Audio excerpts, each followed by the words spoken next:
pleasure to have you today.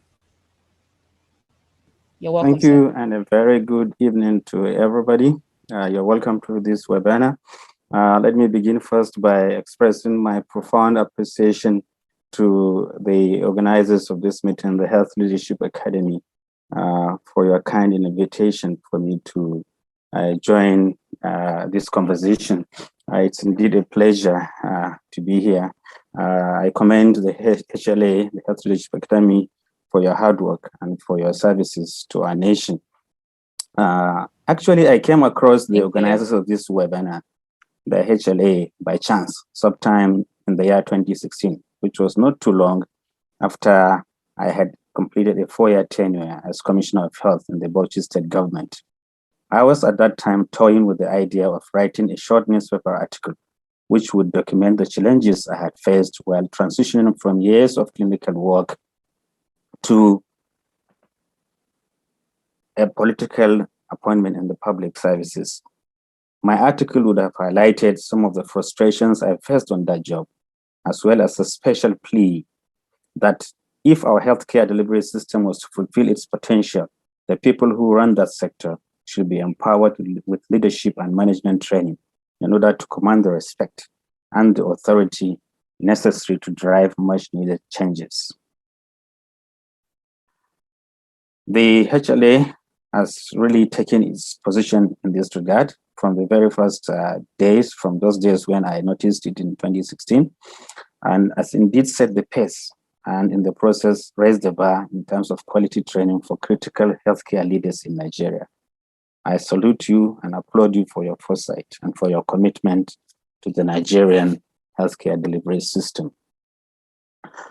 Perhaps I should like to bother you with a little bit more about myself. I would like to introduce myself. These days, when I'm asked to introduce myself, I find it convenient to answer that question by simply mentioning the 3 things I enjoy doing best in my life. And so I'll describe myself as a father, a medical doctor, and a teacher in that order. After graduating from medical school, I had specialized in an area of laboratory medicine called histopathology, clinical cytology, and rose to become a chief consultant and professor in that field in the year 2015. Besides formal employment, I have been active in public administration, in civil society, as well in politics. I have also been privileged to sit on the boards of 3 general interest and health-related startup companies. It will interest you to know that I have recently been reading a book by Nasir El-Rufai, the current governor of Kaduna State. It is an unusual autobiography with a title which I consider somewhat self-deprecating. I wonder if there are people in our audience today who have read the book, The Accidental Public Servant by Nasir El-Rufai. Let's assume that some of you had at least heard of the book. It has occurred to me that not only El-Rufai, but a lot of other people are often accidentally thrust into leadership positions with varying degrees of authority or responsibility. This appears to be particularly true in the public sector in Nigeria. In his own case, when he was called upon by President Obasanjo to head the Bureau for Public Enterprises in 1999, El-Rufai could not boast of tangible previous experiences of managing a public sector outfit. But he arrived on the job, mercifully, with decades of successful private sector leadership experiences and training. By his own admission, it wasn't an easy task to lead such a complex organization, but he did it, and even succeeded, in my own opinion, in a spectacular fashion. Perhaps it was that BPE job which eventually opened up a host of opportunities for him in later life, including appointment to the position of an Honorable Minister of the Federal Republic of Nigeria, and in 2015, election to the exalted office of the Executive Governor of Kaduna State. However, not every one of us is an El-Rufai. As a matter of fact, many of those who get accidentally appointed to leadership positions in our country, utterly unprepared for the task ahead, often make a complete mess of it. Unfortunately, this appears to be the rule rather than the exception in the healthcare system in Nigeria. I wonder whether this lack of leadership skills among top-level managers could explain why we have insistent strikes and crises in that sector. The circumstances of my own accidental elevation could be quite instructive. I had found myself in a leadership position quite early in life. Many years ago, I used to work at the University Teaching Hospital in Sokoto. Not quite 6 months after I had assumed duty in the sprawling 500-bed hospital, which is still the largest health facility in the northwestern part of Nigeria, one sunny day, I was called up and handed a letter appointing me as the head of all the laboratories in the organization.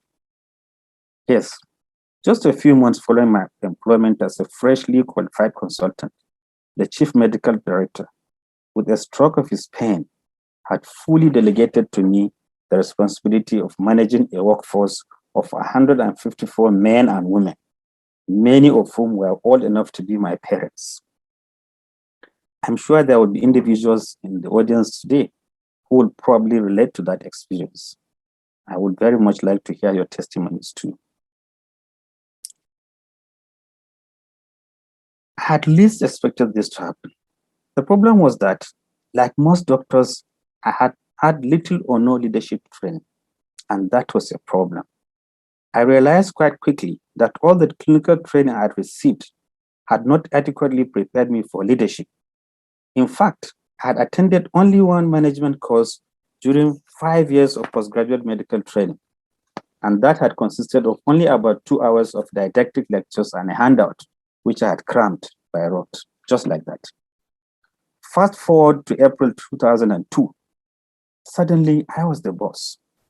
I was responsible for key strategic and operational decisions, financial management, scheduling, discipline, budget, promotion.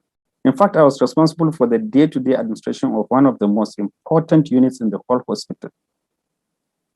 As my new job also entailed membership of numerous university and hospital committees, I had to make and defend submissions and contributions at meetings, prepare memos and position papers, and even chair occasional meetings.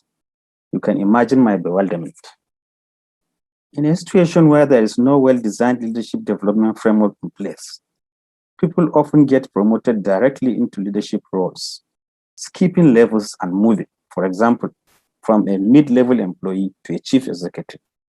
This can lead to poor management oversight and costly operational decisions. In retrospect, I remain grateful for that baptism of fire. It had actually helped that I passed through that phase in my life because it constituted a dress rehearsal for the many formal and informal challenges that I will encounter in later years. It is not in my place to chronicle for you the numerous failings of the healthcare delivery system in Nigeria, which are self-evident in virtually all ramifications. I submit that these challenging situations are made more difficult by the nature of how we developed and selected our leaders.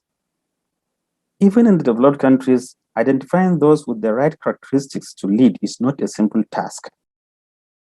Therefore, a good starting point in our own country could be to ask, how are potential healthcare leaders identified and nurtured in Nigeria? Is there something fundamentally wrong with the leadership selection process? Typically, for most health workers in this country, the basic training is focused on a particular professional field. For medical doctors, this comprises of 6 years of undergraduate training and then subspecialization into a more circumscribed area of medicine, 5 years. Once they are appointed a consultant, they perfect that specialization. Then after a further few years, we suddenly expect them to demonstrate extraordinary leadership. To compound the situation, you find that nowadays, instead of merit, particularly in the public sector, the leadership selection process is tainted by bribery, corruption, favoritism, and sometimes even outright nepotism. The question is, can we change this narrative? That you registered on this webinar means that, like me, you are not exactly happy with the status quo. and you wish to see changes in the quality of leadership in the Nigerian health sector. And you probably see yourself as capable of playing a role in making that change happen. But how?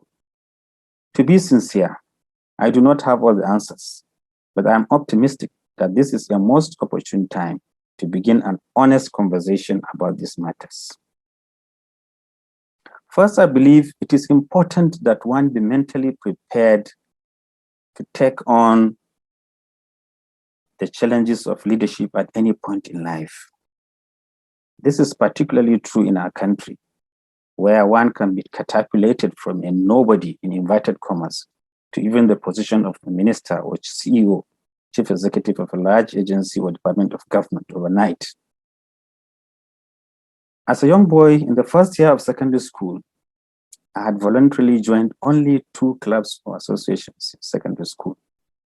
These were the Boy Scouts of Nigeria and the Literary and Debating Society. To this day, I owe to the Scout the maxim which I have held dear for life. These are the 2 words I'm showing on the screen of the Scout motto, which have defined my personal and public affairs more than any other thing. The 2 words being, be prepared.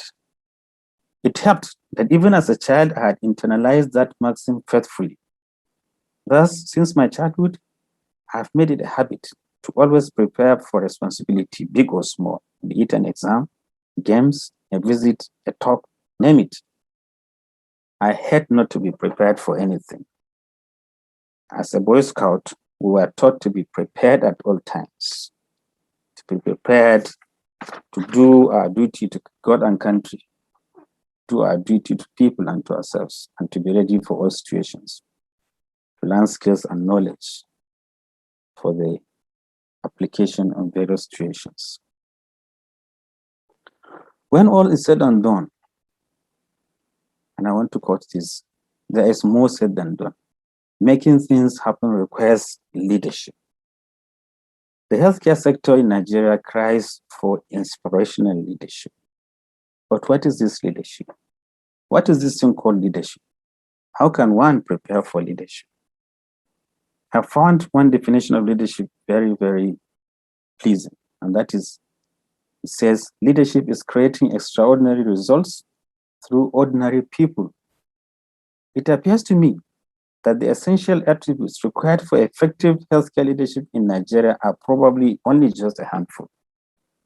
These are passion, vision, courage, and knowledge. And I intend to use specific examples as I go through each one of these.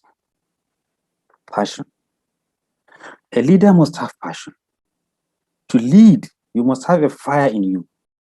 Leadership involves personal characteristics which include transmitting passion, energy, and heat into an organization. Of course, through people. A true leader must be driven and must have abundance of initiative. A true leader is a change maker. The leader must lead from the front. I am of the considered opinion that perhaps the main reason why the health system in Nigeria is chronically underperforming is a paucity of these inspirational leaders. There are too many ordinary people doing ordinary things in leadership positions in our country, for the simple reason that that is the best they can give. The tragedy is that many of the beneficiaries of our existing skewed system do not even bother to know that they owe it a duty to the society to improve themselves. These are people who are contented with the status quo. They are contented to just flow with the tide. They are incapable of seeing the big picture. They are incapable of dreaming big dreams. In the process, they lower the bar. They impart a lack of initiative on those organizations. And with the passage of time, mediocrity becomes subconsciously institutionalized as an organizational ideology. I have seen this happen several times. Next, I want to talk about vision. It is the duty of the leader to envision where the organization ought to be in the future and how, in the immediate, short term, and long term. To lead effectively, one must have a strategic vision. Let me tell you about what I call the party principle. Years ago, when I was starting my first public service office job, I was privileged to meet with Dr. Muhammad Pati, the former Minister of State for Health and current Global Director for Health, Nutrition and Population at the World Bank. I considered that as an opportunity to tap into his vast practical knowledge, as well as his deep understanding of systems reform and health economics. So I asked him for advice on how best to succeed in my new job. To my surprise, instead of sharing with me insights from one of his numerous speeches or articles, he told me to retire to the privacy of my own room, get a sheet of paper, and scribble down a list of 3 to 5 of the most important things I would like to leave as my own legacies. He said that the list should contain only those things that I think are doable and really important. He asked me to do that exercise honestly and as quickly as possible, because time will not wait for me, and soon there will be lots and lots of distractions. I took his advice to heart, and I'm ever glad as I did. I made a list of 7 potential legacies that very evening, and to the glory of God, by the time I left the office of Commissioner 4 years later, I had accomplished 5 out of those 7 goals.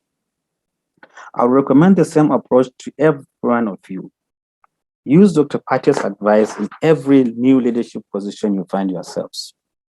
You will be surprised how easy it is to lose your focus and become highly distracted once you settle down. The list should help to remind you that you don't have all the time in the world, and that whether you eventually leave a legacy or not is entirely up to you.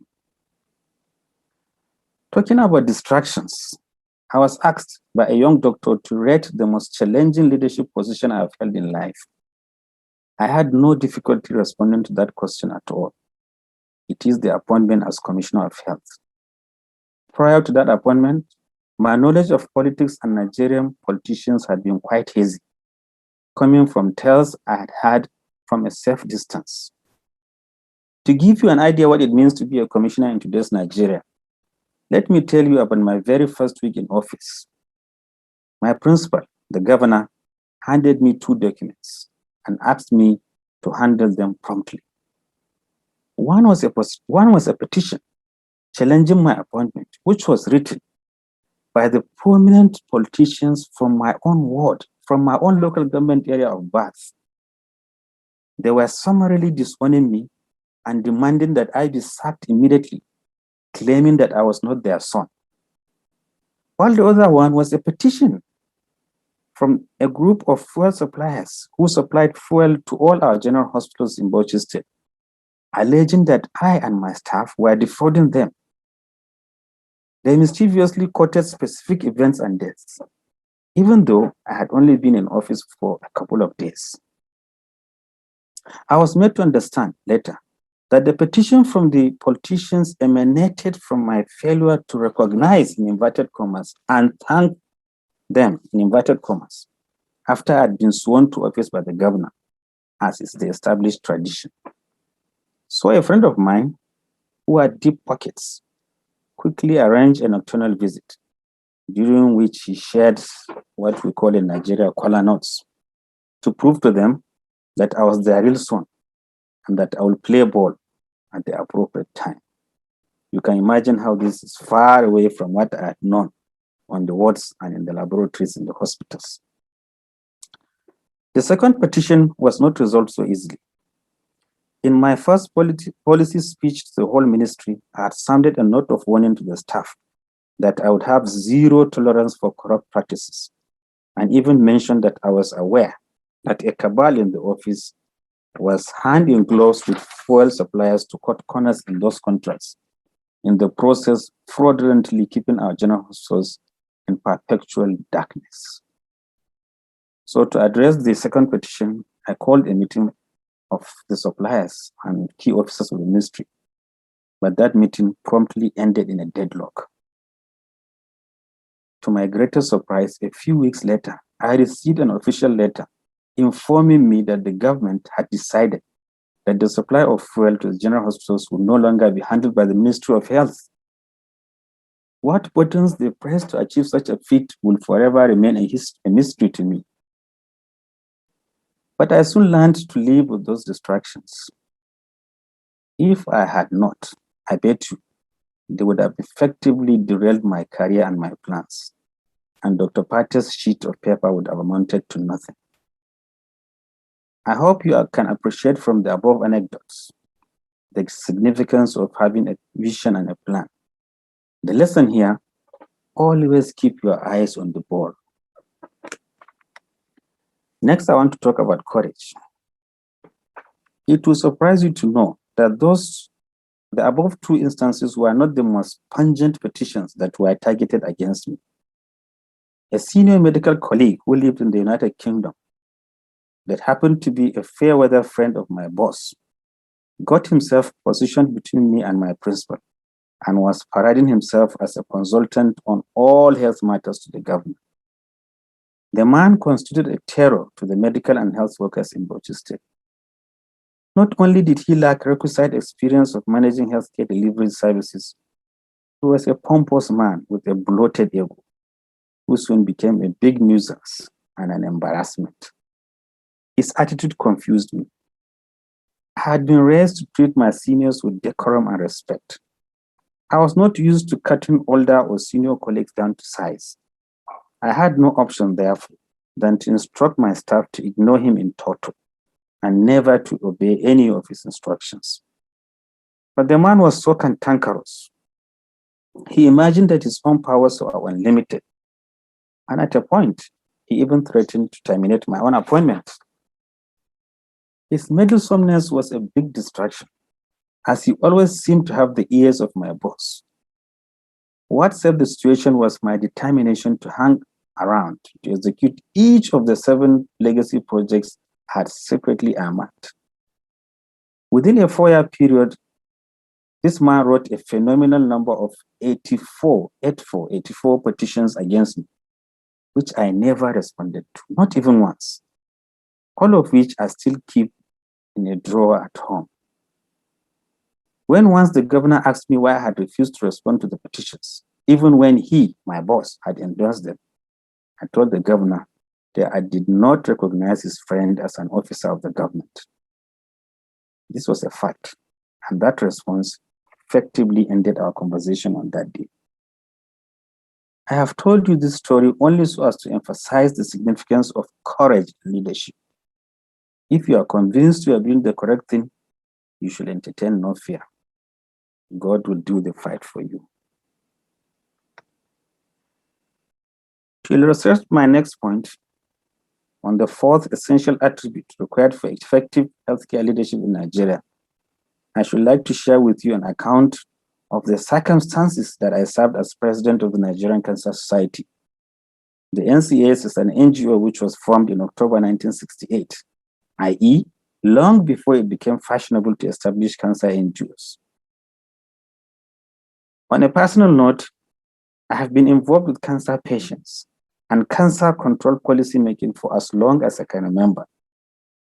It could be said that cancer control is my calling in life. Because of this passion, I have voluntarily committed substantial personal resources, time, and energy into the affairs of the Nigerian Cancer Society, culminating into my election to the position of the president of the Nigerian Cancer Society in the year 2016. I took over the affairs of the organization at a very tumultuous time in its history. The society then had no functional office. It had no website, had not conducted a single campaign of note for ages, had lost the goodwill of its traditional sponsors. It was facing stiff opposition for resources from new and flamboyant NGOs.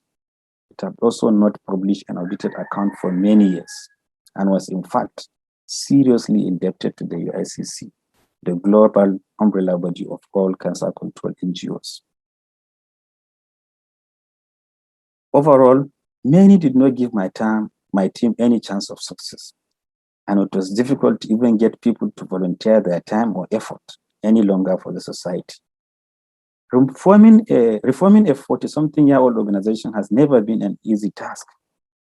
This was a job that was to push me to the limits.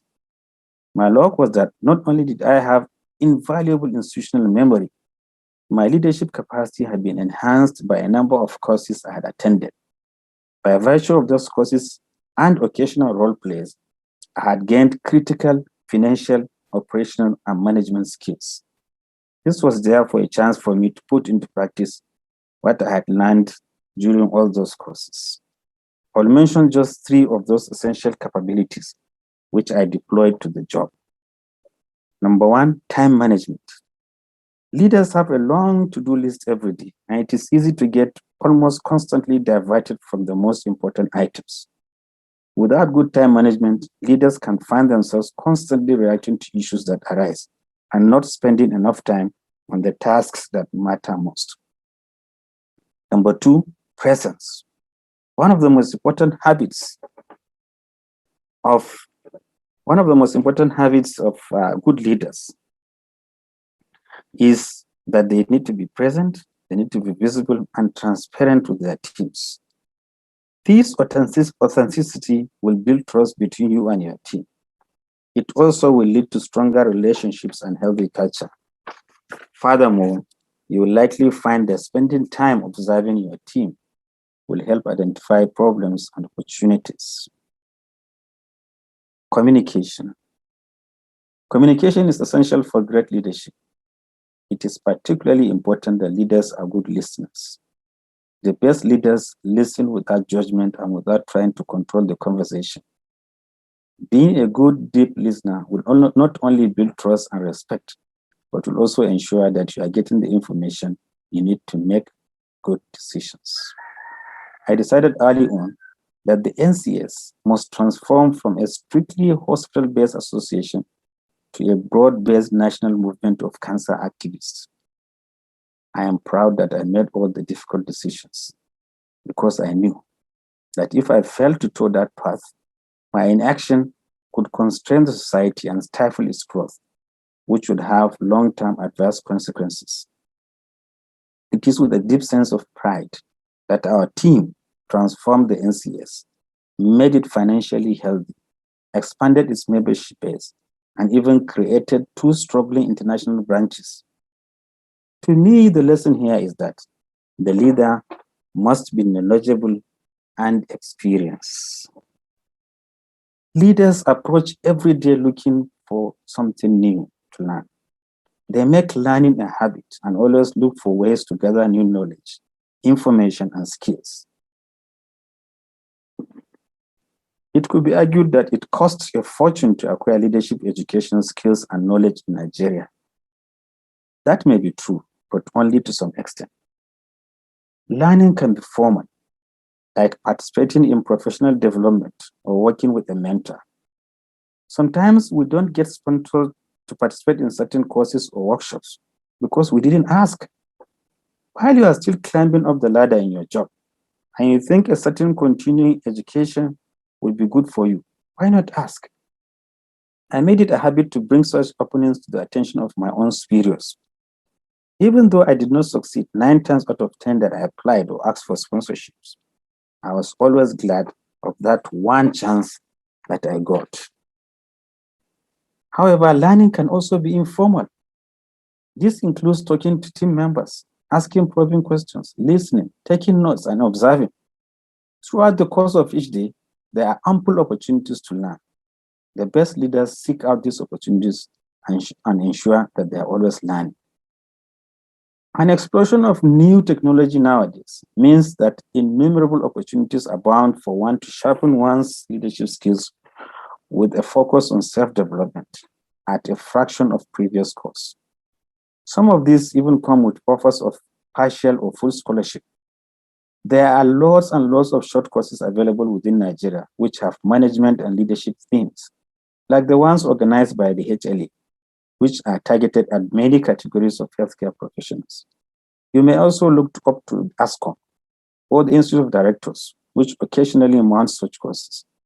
Specifically for doctors, the postgraduate medical colleges, research centers, NMA, the hospitals also organize leadership management courses. While the annual conferences of the National Association of Midwives and Nurses midwifery and nursing, and AMLSN for lab scientists are also notable fora. There are online courses at home and abroad, which bring vast amounts of knowledge to the remotest parts of the world. In the last 1 year in particular, many of such courses have been held virtually and will likely continue in an online format for a long time to come, this being the new normal, which is a consequence of the COVID-19 restrictions. I therefore challenge you to seize these opportunities for leadership development. In the future, I predict that hard evidences of management and leadership training will most likely become the yardsticks for appointment to positions of authority and leadership in our country. In conclusion, what have I learned about leadership in the healthcare delivery system in Nigeria over the past 2 decades? What have I learned from personally observing, following, and occasionally driving organizational systems over the past 20-something years in half a dozen hospitals, in and within ministries of health, in 3 universities, and last but not the least, as an activist leader in the civil society space? I wish to quote John Buchanan, who said, "The task of leadership is not to put greatness into people, but to elicit it, for the greatness is there already." The Nigerian healthcare ecosystem is full of potential leaders. You are all potentially extraordinary leaders. The challenge is that many of you are yet to be recognized or are yet to fully realize your potentials. As a progressive people, we need to become better at identifying our leaders and better at developing their skills. Every healthcare institution that has highly effective leaders should start building a structure to develop them at key stages of their career. The roles, responsibilities, and education of healthcare workers in our country should change significantly to meet the increased demand for leadership development. The system should dedicate more time, more energy, and more resources to succession planning. We also need to create positive consequences for leadership roles and guard against favoritism and other vices in leadership selection. But I will be the first to admit that it is not an easy task to develop leadership competencies. If it will give you any comfort, therefore, let me leave you with the immutable words of Vince Lombardi. Leaders are made. They are not born. They are made by hard effort, which is the price which all of us must pay to achieve any goal that is worthwhile. Thank you very much for your attention. Thank you, Professor Malami, for that wonderful and very practical presentation. Thank you so much. Your rich and rounded leadership experience across several spaces has certainly provided several takeaways for us today. Of particular resonance is what you mentioned about the importance of a simple vision list that can serve as both a guide as well as a drive for any leadership journey. I also like what you mentioned about communication being a two-way process, not hitting people over the head with the vision you're running with and not seeking to control the conversation. And lastly, I think what you said about learning is so important, so key for us. I once heard a quote that says, "Education is the mother of leadership," which points to the fact that you really cannot give what you don't have. Until you learn, your leadership capabilities would be more of a more of a demerit than a merit for your leadership journey. And what this paints for any healthcare leader or aspiring leader is the importance of seeking knowledge. And when we think about it, just like you mentioned, this is the driving force for HLA's innovative work in the healthcare space around improving leadership capabilities of healthcare professionals. I hope that everyone leaves this session with a renewed sense of commitment to learning and constantly exploring new ways of learning and improving their leadership competencies in every regard, across finance, operations, leadership, management, all of those various streams. Thank you once again, Professor Malami. I would like to take a few questions before we round up the session. And one of the first things you mentioned at the beginning of the session You spoke about incessant strikes and the role of, leadership, the leadership gap in as a possible reason why these strikes exist in the healthcare space. I'd like to ask, what are your thoughts around how leadership can change this narrative in the healthcare sector? Thank you very much. I think it is clear that there are a lot of differences between the Nigerian healthcare delivery system and our sister healthcare delivery systems in other countries, even our neighbors, Niger, Ghana. And so we probably need to look at some of the things that are happening in our immediate environment to find out what has gone wrong. And so there is need for more honesty, in more openness. There is a need also for leaders to understand the mission. They must understand where they find themselves to effectively guard against some of these unwelcome incidences. I think there's too much interference in the Nigerian healthcare space. And there has been this, I should say, over the years, a certain tendency for radicalization of the unions because of the failed promises by government. So it's a two-way traffic. But those who find themselves in leadership position among us healthcare delivery workers should understand that our natural constituency is our own professional groups, it's our own colleagues, our own co-workers, and we should learn to look authority, to look power in the eye and call a spade a spade. Somebody said the typical Nigerian take-home pay cannot take you home. That may not be true for the healthcare workers, but if action had not been taken 20 years ago, 15 years ago, in the manner of the strikes, this would have been a true reflection of what we have in Nigeria. And so, to some extent, I believe the blame should go to the leaders we've had. And there's need for the new crop of leaders who have been present in Nigeria to be able to fully represent our constituency when they talk to the government about these issues. Thank you, Professor Malami. We have a question here. It says, as a leader, it seems you did a great deal of stakeholder management. Can you speak to some of the skills you needed to successfully manage competing priorities as a leader? Yeah, thank you very much for that question. So some of the essential skills have already been alluded to in my presentation. First is communication. You must be able to communicate to your listeners what is your message. You must have a vision. You must understand your own milieu, where you're operating, and that understanding should be communicated to your followers. That is one. Then secondly, honesty. You must be seen to be transparent. You must be seen to walk the talk. And once that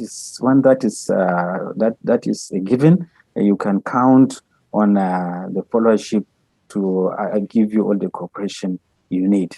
And thirdly, and I think most importantly, is that a leader have to have the confidence of the stakeholders.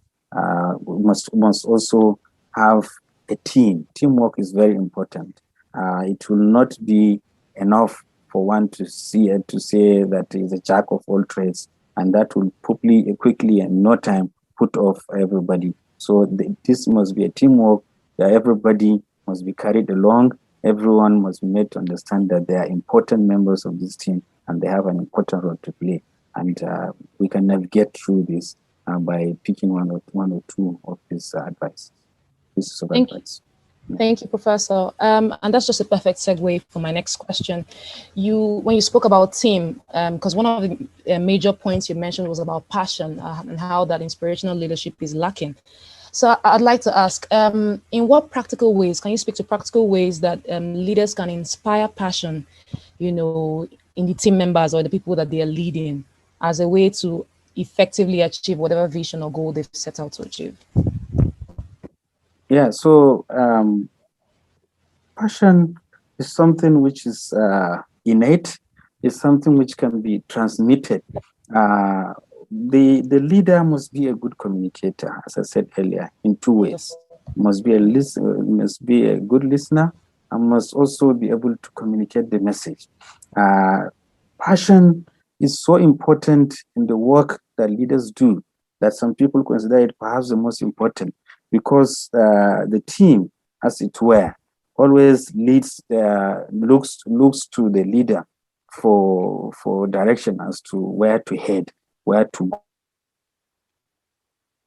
go, where are we going, to have that confidence that all is well. And so to be able to transmit that fire, that passion to an organization, one must believe in it, one must live it, and one must outwardly project that image of the organization, a glorious image of the organization beyond where it is. And in no time, the members of the team will begin to identify with this larger picture, this glorious picture of where the organization ought to be in a matter of time.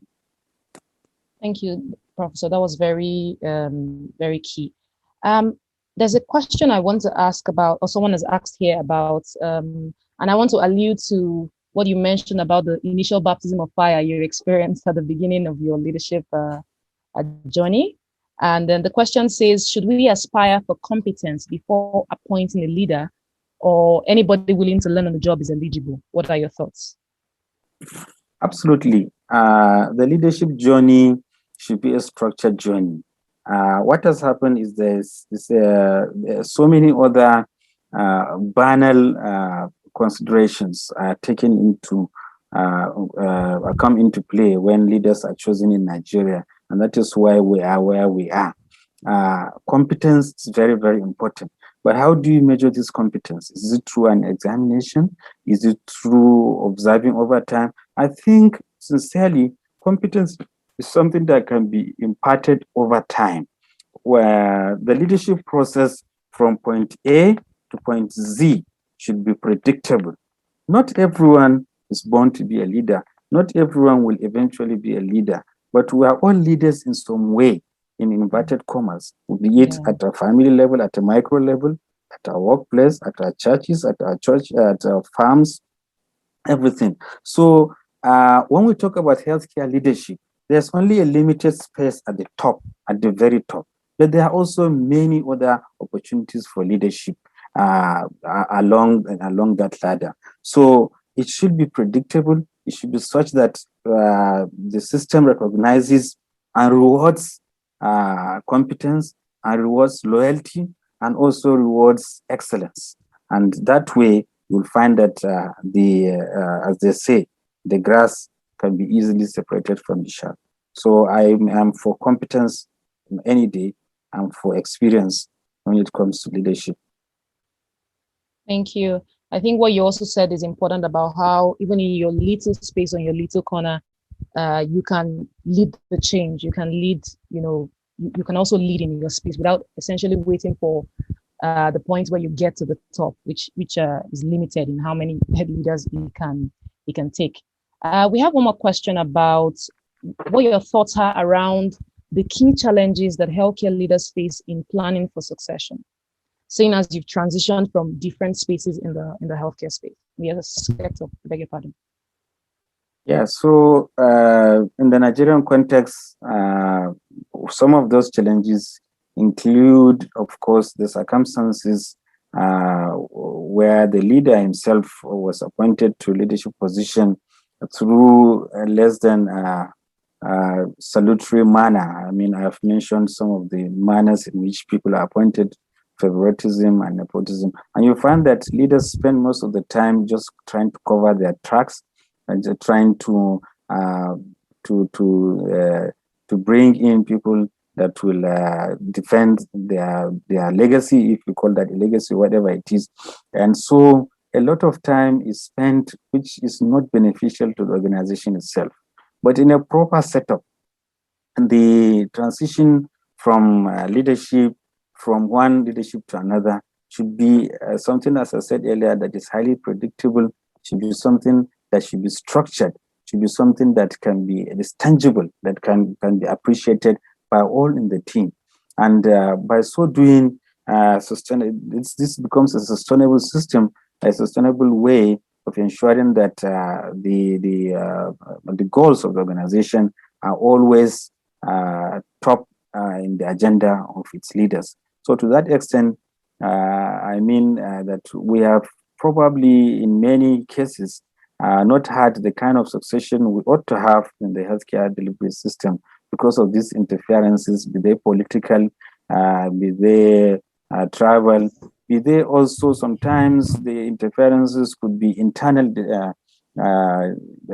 interferences because the leader himself does not have confidence that he or she is safe after leaving office. So these are some of those drivers for the quite a lot of the abuses we see in terms of the succession planning. Thank you, Professor. I hope that this covers, because we had a couple of questions around succession and sustainability, after one leaves office. One last question, because we're running out of time. Should there be incentives for leaders in order to encourage them to do more? Absolutely. When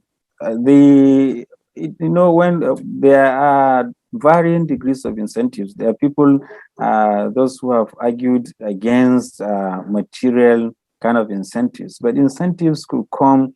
It's cultural. It's a matter of culture. I would tell you, I come from an environment in northern Nigeria and the northeastern part of Nigeria where material incentives may not necessarily be the most desirable. Recognition, incentive, it's a big incentive in some cultures. So I think it's relative. When you talk about whether there should be incentive or not, I would say yes, but this should be determined by the culture, the context of where the leader is serving. Thank you, Professor Malami. Thank you very much for that wonderful question. We'd like to thank everyone for your very practical questions and comments. Thank you so much for joining us. It's been a very remarkable time of learning. We'd like to encourage you that we should just keep these conversations going. We have further questions. We may not be able to take them again today, but please engage with us via social media and we'll be happy to answer. You can also please look out in your emails for the slides from Professor Malami's presentations. Professor Malami, this has been wonderful. We truly appreciate you and the amazing insights you've shared today. Thank you for joining us. Thank you for sharing so practically and with so much insight. We would like to thank everyone for joining us once more. Thank you for contributing to today's conversations. We hope that you join us at our next webinar. Have a wonderful evening, everyone. Thank you. Bye-bye.